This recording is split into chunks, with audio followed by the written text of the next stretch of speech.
Everybody, it's Michael, and we're doing the tabletop review. This is the Ruger Explorer. It's a youth break barrel pellet rifle, and I'm going to be doing this video a little bit differently. We're going to do it, I am in front of the camera instead of the tabletop, so it's not really a tabletop video. And I don't know if you can see it. This guy right over here, this is my Samsung 360 action camera. So I'm actually going to be recording this in 360, so I'm going to put the link to that in the feed as long as it works, because this is new technology. I've played around with it a bit. Sometimes I'm not sure. It's 4K video. It may conk out halfway through. It may not work for me, but I'll do my best. So if you don't see a link, then it didn't work. But if you do see a link, then you can watch this video in 360, pan around, and view it however you want. Now, because I'm doing this in 360 and in front of the camera, there's not going to be as much editing. You're not going to, have a lot of these pauses taken out like I usually do. I take pauses out and ums and ahs, and if I screw something out, I completely redo that section. You think that I'm, so eloquent when I speak and that I just get it all the first time out of my head and memory. It's not true at all. You're going to see the real deal today. I'm going to actually be going off my cheat sheet here, talking about stuff so I don't forget things, make sure I get all the right specifications. Because, as you get older, your memory starts to go a little bit, and that's just the fact of the matter. So this gun is available in our Canada store, at least at the time of this video for right now. I know people like me to tell you prices in the videos. I kind of don't like doing it just because you might watch this video 3-4 years from now, and because it's not the same price, you're going to give me a hard time. So if you're watching this video and it's 4 years from now and I say it's 99 bucks, it's probably more than that. More than likely it's going to go up. It's not going to go down. Right now I believe it's 99 bucks Canadian in our Canada replica Airgun store, which is replicairguns.ca. Okay. So let's get through, let's talk about some of the specifications. I am going to go off my cheat sheet here. So this is a metal and polymer construction. Basically the stock, right, this whole stock area is polymer, and the barrel is actually like a rubber plastic coating. The only metal you're going to really feel is the trigger and the receiver area. Now the sights are plastic, keep that in mind. It is a break barrel spring piston air gun, right? So you have to cock it, right? Got to cock it all the way and then load a pellet in it. You could use lead pellets, you could use alloy pellets, right? Alloy pellets are going to be a bit lighter, they're going to go a little faster. Typically lead pellets will go a little slower, but they'll hit a bit harder. Again, it's .177 caliber pellets is what you're going to use. It is a single shot rifle. It does have a rifled steel barrel, of course, which is about, I believe it's 15 inches. You're going to get up to 495 FPS. It does have fully adjustable fiber optic sights, right? I'm not going to be able to do a lot of close-ups with the situation, the camera that I have right now. That's just, when you do rifles, it's hard to do that, but maybe I'll take some images and pop them in there for you. We'll see. Alright, so this gun weighs in at 4.45 pounds, almost 4.5 pounds, and that's 2 kilograms. The trigger pull is about 4.25 pounds. I'll talk a little, you'll be hearing me comment on the trigger pull throughout this video.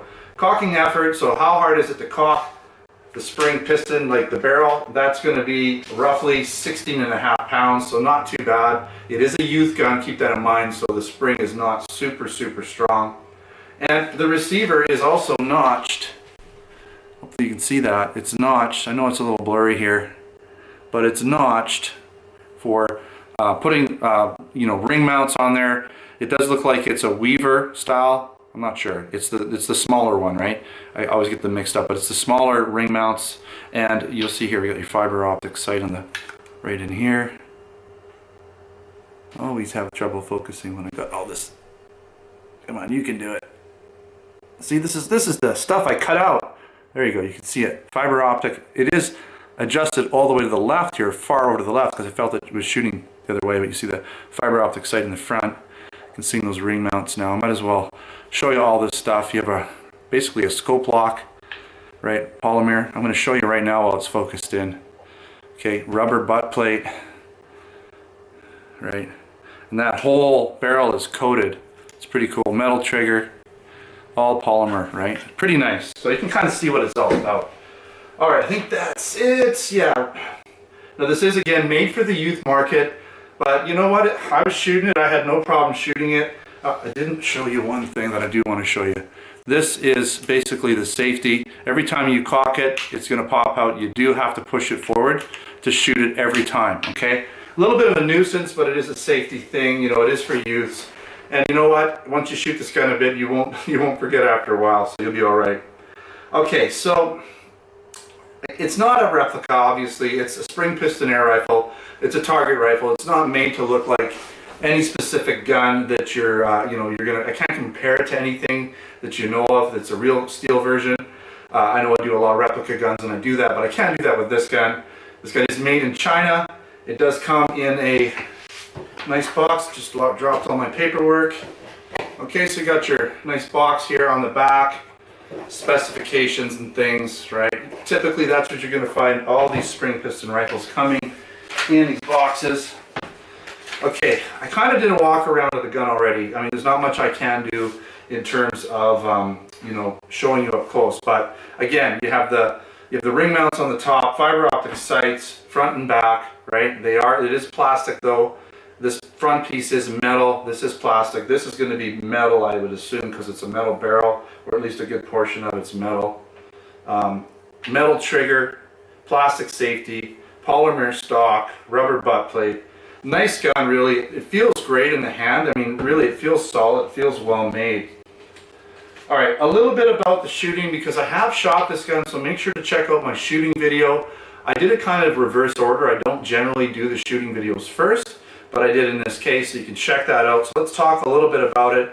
I was using 6-grain pellets when I did the test, and so they're fairly light lead pellets. You're going to get up to 8, even 10 grain sometimes with lead pellets in the .177 caliber range, maybe even 12 with really heavy ones.